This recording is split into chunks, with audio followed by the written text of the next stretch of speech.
Di luar dugaan ternyata ada Honda Accord generasi terbaru di booth Honda di Gias 2023. Tapi sebenarnya tampilnya mobil ini menandakan suatu hal yang sangat penting. Apa itu? Setelah bumper.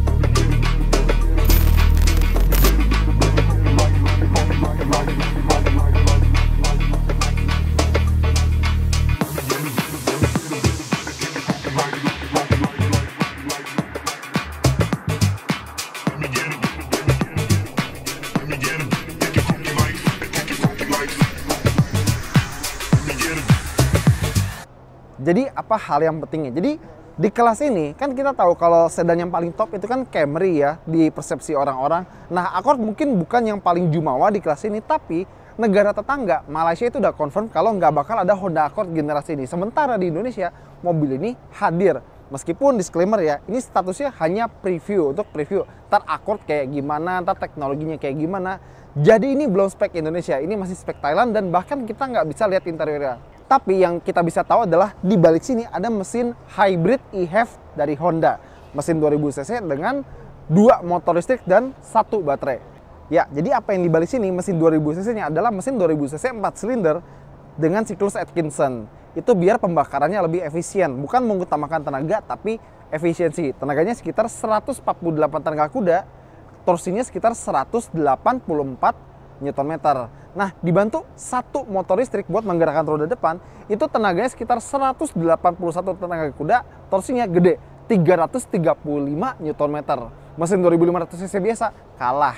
Tapi kalau total tenaga dari mesin sama elektrik motornya itu digabung, tenaga totalnya itu sekitar 204 tenaga kuda. Sebuah Accord lebih dari 200 tenaga kuda.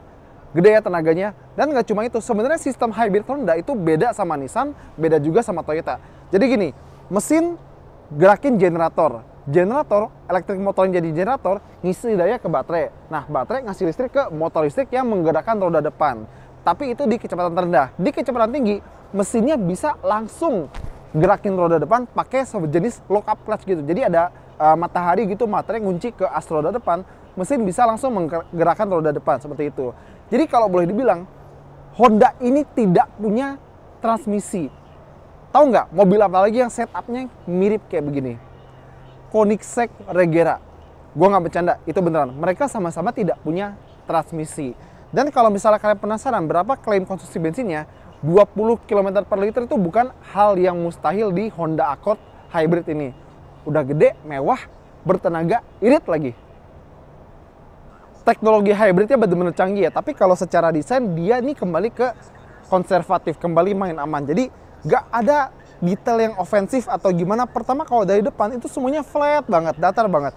Satu-satunya atau mungkin sedikit hal yang mencolok adalah ornamen bentuk segitiga di bagian grillnya. Ada logo RS karena ini Accord RS, dan logo Hondanya ada biru-birunya penanda mobil hybrid. Jadi kalau Toyota udah meninggalkan aksen biru buat mobil electrified, Honda masih ada. Dan lagi-lagi nama e-HEV karena ini Accord hybrid. Bagian depannya ada sensor, terus ada juga kamera buat kamera 360 derajat, plus ada juga kamera di bagian atas spion karena mobil ini sudah dilengkapi dengan teknologi Honda Sensing.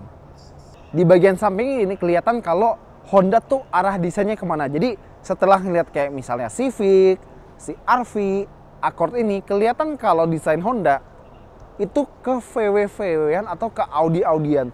Coba kalian sebelahin mobil ini dekat Audi A6 atau A7, pasti mirip. Gue nggak bilang sama, gue bilang mirip. Jadi pendekatan desainnya ke Jerman-Jermanan. Dia pakai pelek 18 inci bannya Michelin, dan ada beberapa hal yang gue apresiasi di Honda Accord terbaru ini.